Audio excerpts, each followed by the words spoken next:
tonight. As the IDF fights Hamas in Gaza, Prime Minister Netanyahu heads to Capitol Hill to shore up support for the Jewish state, the latest on his message to American lawmakers. Plus, the head of the FBI answers questions on the Trump assassination attempt. The shooter may be deceased, but the FBI's investigation is very much ongoing. What Director Wray told House lawmakers about Secret Service failures. And there's a lot of synergies between, being an athlete on, whatever sport discipline you choose, as to being a spiritual athlete. A special look at evangelism at the Paris Olympics. All this and more tonight on Faith Nation.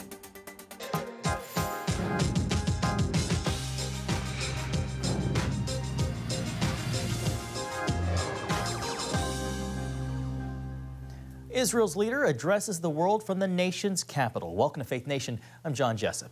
And from CBN's Washington Bureau, I'm Tara Mergener. Israeli Prime Minister Benjamin Netanyahu in Washington today, addressing Congress for the fourth time, most of any foreign leader. The visit effectively putting Washington, D.C. on lockdown, especially around the U.S. Capitol.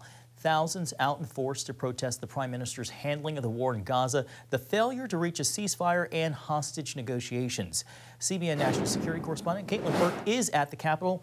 Caitlin, describe the situation or the security situation there. John, Tara, I was here in 2022 when the Dobbs decision came down, and I thought security was tight then, but they have really taken things to a whole new level today. The Capitol and the entire surrounding area completely locked down, roads, sidewalks, everything. There's a huge law enforcement presence. We've noticed not only Capitol Police, but also at least 200 NYPD officers. Now, of course, these security precautions are necessary because of the backlash Netanyahu faces for his handling of the war. At least thousands of protesters were gathered today. Capitol Police reporting that pepper gas was deployed when some members of the crowd turned violent, refusing to obey orders to move back from the police line. During his speech today, Netanyahu addressed the protesters directly. When the tyrants of Tehran, who hang gays from cranes and murder women for not covering their hair, are praising, promoting, and funding you, you have officially become Iran's useful idiots. Netanyahu said that defeating Israel's enemies will require courage and clarity, and accused the protesters of standing for a cause that they don't understand. Many anti-Israel protesters, many choose to stand with evil. They stand with Hamas. They stand with rapists and murderers. They should be ashamed of themselves. The Prime Minister went on to address many of the accusations against Israel, including that they're committing genocide in Gaza. For Israel, every civilian death is a tragedy. For Hamas, it's a strategy. They actually want Palestinian civilians to die so that Israel will be smeared in the international media and be pressured to end the war before it's won. The Prime Minister called for the U.S. to continue to stand with Israel, stressing that if they fall, America is next.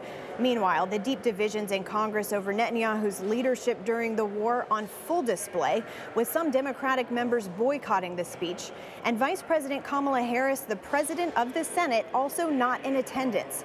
Her office insists it was simply a scheduling conflict, but Republicans calling her absence inexcusable. Madam Vice President, you say you want to be the leader of the free world, and yet you can't bring yourself to sit behind our most important and strategic ally in this moment. That is not a good look for you. It's not a good look for America. Now, Vice President Harris and President Biden are expected to meet with Netanyahu in the White House Thursday. Then the Prime Minister heads to Mar-a-Lago to meet with former President Trump. John, Tara. All right, CBN National Security Correspondent Caitlin Burke. Thank you so much, Caitlin. Well, Victoria Coates is with the Heritage Foundation, where she serves as Vice President of the Institute for National Security and Foreign Policy. Victoria, welcome to Faith Nation. First off, can we get your reaction to Netanyahu's speech to the joint session of Congress? Do you believe that he said enough to bolster his image and Israel's position, not just with his home audience back in Israel, but really on the world stage? Well, John, Tara, good to be with you. And I think it was a very important day for the Prime Minister, and his speech was extremely strong and was very well received by the majority of the members of Congress that were there. And important to also note that they were, the bulk of our Congress was there, which means the bulk of their constituents agree with this and that they support Netanyahu and as the duly elected leader of Israel. And they support Israel in its fight against Hamas because they know it's also a fight against us. You know, the Prime Minister made that point very powerfully during the speech that, yes, they start with death to Israel, but the next chant is death to America. Victoria, we saw several empty seats from Democrats who boycotted this speech. What does this say about deepening divisions in Congress, and how will this affect America's support for the war in Gaza in the coming months? It's really shameful. I mean, this should not be a partisan issue. Even if you don't agree with Netanyahu's politics, he is, of course, the duly elected Prime Minister of Israel. He's Israel's longest-serving Prime Minister. There's no suggestion that he is in any way, not properly elected, not democratically elected. And the United States doesn't get to pick the politics of our partners and allies, just as we would work with any Prime Minister of the United Kingdom, for example. We should be able to work with any Prime Minister of Israel who represents the Israeli people. And so I really thought that was shameful. I think it suggests the kind of tactics that we've seen from the heavily anti-Semitic, anti-Israel boycott, divestiture, and sanction group, the so-called BDS people, who were very prominent amongst the protesters today, who, by the way, came right past the Heritage Foundation this afternoon. A two-part question for you as the former national security advisor to President Donald Trump. What are the differences between Israel and America's relationship under Biden versus Trump? And then what do you think the policy might look like with Vice President Kamala Harris if she were to be elected in November? Well, John, thank you for the promotion. I was actually Deputy National Security Advisor under well, you President should have Trump. been. Well, that's much appreciated. But no, I think it was night and day what we experienced versus what has happened under President Biden and what is likely to happen under President Harris. I was actually speaking to a former colleague in Israel right before I came on set, and he was saying to me, there's just nothing compared to what we used to have in terms of our bilateral relationship, and it's very hard to watch. But I think it comes down to a simple formula for your viewers, which is 4 years of Donald Trump brought us the Abraham Accords, the first peace deals in the Middle East in a quarter century, and 3.5 years of Biden-Harris brings us October 7th. That is the choice. These policies have results. We know what they are. And so, Vice President Harris, who employs as her national security advisor a man named Philip Gordon, who's amongst most virulently pro-Iranian and anti-Israeli people in foreign policy circles in Washington, who would likely play a very prominent role in a future administration, who has been fueling her very strongly anti-Israel position, and I think that would continue. All right, Victoria Coates with the Heritage Foundation and correction, former Deputy National Security Advisor under Donald Trump. Thank you so much for your time and being with us and sharing your insights tonight. Thank you very much. All right, turning now to ongoing questions over Donald Trump's attempted assassination. FBI Director Christopher Wray appearing on Capitol Hill today with new details. That's right, and he released some new information about the gunman, revealing prior to the shooting that he searched online for information about JFK's assassination. CBN News senior correspondent Dale Hurd joins us now with more. Dale? John, Director Wray made the comments to a House committee seeking answers about the FBI's investigation of 20-year-old Thomas Crooks, the shooter killed after wounding former President Trump at the campaign rally in Butler, Pennsylvania. And a warning, some of the footage you're about to see is graphic. Wray revealed the new information that the FBI recovered from Crooks' laptop that shows that on the days before the rally, he researched a key fact about the Kennedy assassination. We've just in the last couple of days found that from our review, to your point about devices, analysis of a laptop that the investigation ties to the shooter reveals that on July 6th, he did a Google search for, quote, how far away was Oswald from Kennedy?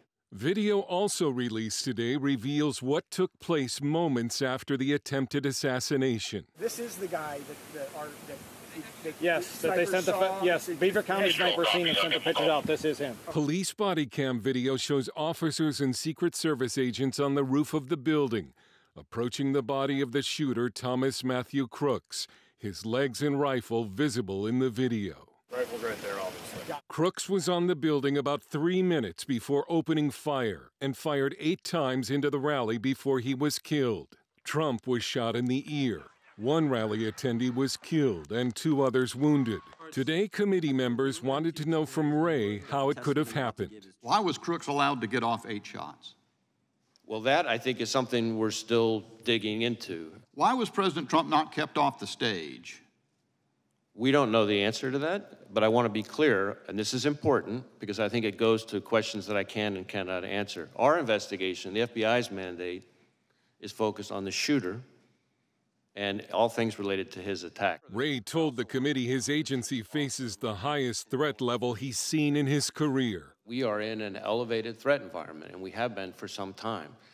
And that comes from a variety of quarters.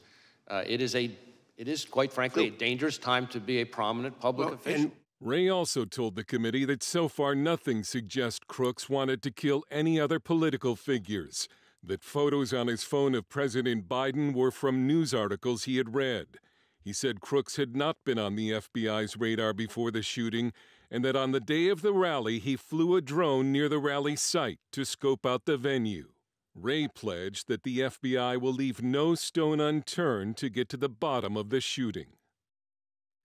House Speaker Mike Johnson and House Minority Leader Hakeem Jeffries have announced they're forming a bipartisan task force to also investigate the assassination attempt. John?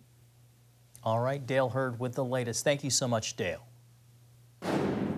Coming up, the latest on the race for the White House when Faith Nation returns.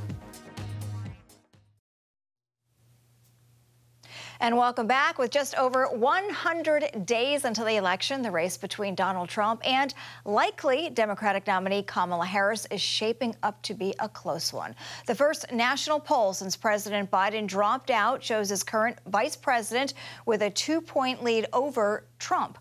That lead doubles when third-party candidate Robert F. Kennedy Jr. is thrown into that mix.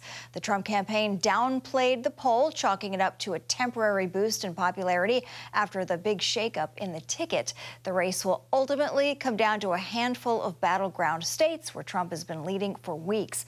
Both candidates are already launching attacks on the campaign trail, with Harris highlighting Trump's felony conviction and Trump tying her to the border crisis and high inflation. Meanwhile, President Biden, recovering from COVID, is preparing to speak to the nation tonight. This will be his first public address since announcing he's no longer seeking re-election. Biden had faced weeks of calls from Democrats to bow out after last month's poor debate performance against former President Donald Trump. During tonight's Oval Office address to the nation at 8 p.m. Eastern, he'll discuss his decision and plans for the remainder of his time in office. Since ending his campaign, Biden said he is, quote, fully invested in getting Harris elected. Well, for more, let's bring in Mark Caleb Smith. He is the director of the Center for Political Studies at Cedarville University in Ohio. Dr. Smith, welcome. So some view tonight's speech as the most important one President Biden may ever give. Dr. Smith, what do you view here? What's at stake in the next few hours? You know, I think that the release of the social media post on Sunday really overshadows this speech. And so I'm sure it will be important. It'll be historically significant. But the inherent drama of what is he going to do? Is he going to withdraw or not withdraw from the race? That's gone. So, you know, I view this more like a farewell address that presidents often give from the Oval Office when they finished up their second term, as a way to sort of speak to the American people directly about their legacy and what they hopefully accomplished. And so I think that's what we're going to get mostly tonight. And I'm sure he'll talk a bit about the upcoming election as well. And the president has endorsed Kamala Harris now, but with all that pressure put on him from his own party, there are still some who believe this played out like a coup, depriving millions of primary voters their choice of a candidate. How could that perspective impact the race, and what does Biden need to say to them to get them to support her? You know, I suspect that people who have a strong belief that what took place was equivalent to a coup probably have very little chance of ever voting for Joe Biden or for Kamala Harris. And so, you know, I understand why people might be frustrated and think that their vote was wasted if they voted for Biden. But the rules are in place. He clearly has the ability to step aside if he chooses to. And since he's decided that, then I think there's just a process that's going to play out. And so people can put sort of a sinister spin on it, I suppose, if they want to. But I don't think it's going to have much of an effect when people actually go to the ballot box in November. So there's a new batch of polls taken since Biden dropped out of the race, and it shows a tight race with Harris. But with her record on immigration and handling the border crisis, the low administration approval, and Americans' economic concerns, Dr. Smith, what are Harris's chances stacked up against Donald Trump? You know, she doesn't have power of incumbency, so she doesn't have the benefits of being president of the United States, but she's still saddled with the record of the administration. That, as you said, not very popular, and Joe Biden certainly struggled as a candidate. But she also has an opportunity to sort of recreate the whole narrative of this campaign. And the fact that the polls have already tightened, and in some battleground states as well as nationally, I think suggests that we're going to see a really competitive race. And so, yeah, she certainly has obstacles that she'll need to overcome. But she doesn't have the biggest obstacle that Joe Biden had, which was that he was old and people thought that he may not be capable of serving in the office. So since she doesn't have that, I think she's going to be competitive. And quickly, we're running out of time, but any chance do you think that Joe Biden is going to resign or be forced out of office before November? I kind of doubt it. I mean, I think maybe that would be the right thing to happen in some ways, but I don't think it's going to take place. He's already had the big indignity happen, and I think that's probably going to be the end of it. Mark Caleb Smith with Cedarville University. Yep. Dr. Smith, thank you so much for your time and being with us tonight. Thank you. All right. Up next, the Paris Olympics are about to kick off, how some are using it as an opportunity to share the gospel.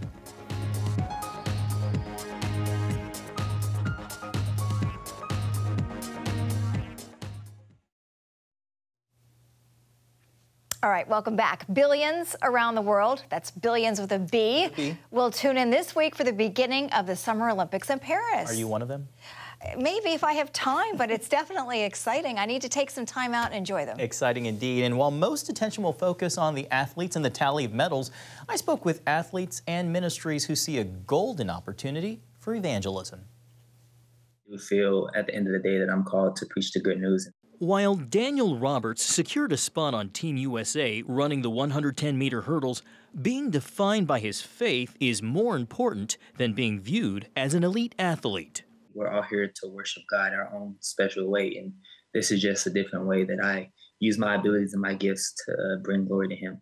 Beyond his teammates and other Christian competitors, he's getting support through prayer and spiritual reinforcement from Athletes in Action and other ministries like Frank Shelton's. And I've just learned that when we show up, God shows off.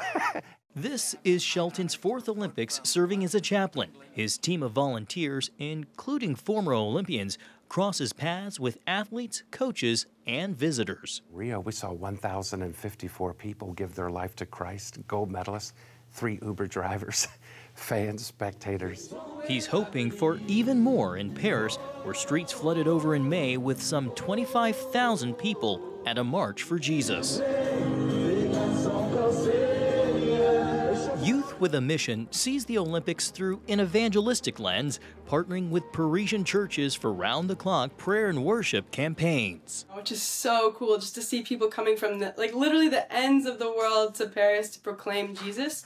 But we're not just working with YWAM bases, we're working with local churches from other countries as well, but we're trying to activate Paris with us. With attention focused on the world of sport, some current and retired athletes are seizing the opportunity to point others to the only thing they say really matters. Hi everyone, I'm Jordan Gray. My name is Joetta. I'm a 4-time Olympian. Hello, my name is Adrian Weinberg. I'm an athlete with Team USA from Los Angeles, California. The UK's Marilyn Okoro, who earned bronze in the 2008 Beijing Olympics, is one of several athletes sharing the verse of the day in the YouVersion Bible app. And our verse of the day is taken from Matthew chapter 19. There's a lot of synergies between, being an athlete on, whatever sport discipline you choose as to being a spiritual athlete. And I didn't win every race, but he allowed that because it was going to teach me something. And my job was to not give up. My job was to, faith is like a muscle, and sometimes it's super strong and sometimes it's weak and needs sharpening. Daniel, who suffered injuries and setbacks of his own, agrees. Maybe it's something that was meant for me to grow and change so that I can be the man of God that I'm meant to be. And this isn't just for the Olympics. Sports ministries have been around for decades, using ideas like training, perseverance, and discipline to remind athletes they're created to honor God with their mind and their body while pointing others to Christ. Wow, I mean, and the opportunity here to evangelize, to bring people to Jesus is incredible. I mean, billions of people, all those athletes. Did you get a chance to ask, like, in the atmosphere of these Olympics, right? What impact is that expected to have? I mean, you can feel when you bring Jesus into the mix. Well, there's two things. They feel incredible pressure because in this moment they have prepared so much of their time and their energy to perform, but it's also an incredible platform. The world is watching. 3 billion people should be watching the Olympics, so they see this as an opportunity to point people to Jesus. What a really touching story, John. Thanks so much. It was great. Of course. Well, coming up, a fishing story that is no small tale. That is next on Faith Nation. Finally tonight, Tara, I gotta ask, do you like fishing? Do you like fishing? I haven't been since I was a kid, and I used to catch eels, so it was kind of gross. Eels, okay, we're gonna move on. Well, it is a dream that I'm told every good fisherman has, to come home with a great story. Yeah, for sure. Not eels. Not eels.